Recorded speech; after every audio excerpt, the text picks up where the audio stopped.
Alléluia.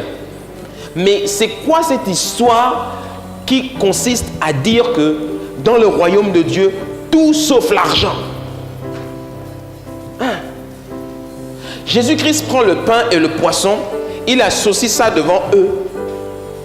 Et parce que Satan était sur le rivage aussi en train de les observer, il regarde leur attitude.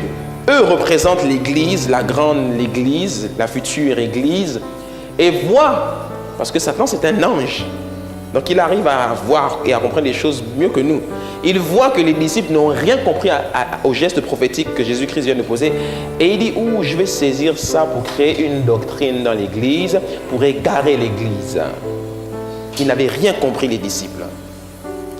Voici maintenant des gens qui, au lieu de devenir de vrais évangélistes de la parole, pour sauver les âmes, deviennent des évangélistes qui sont des opposants de la prospérité.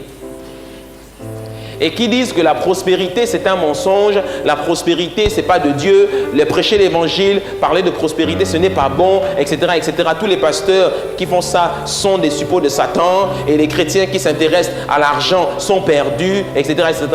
Ce sont des agents du diable dans l'église. Maintenant, quand on frôle, quand on va jusqu'aux extrêmes et qu'on commence maintenant à manipuler le peuple de Dieu, là c'est vraiment satanique. Alléluia. Mais ce n'est pas du tout interdit de parler d'argent.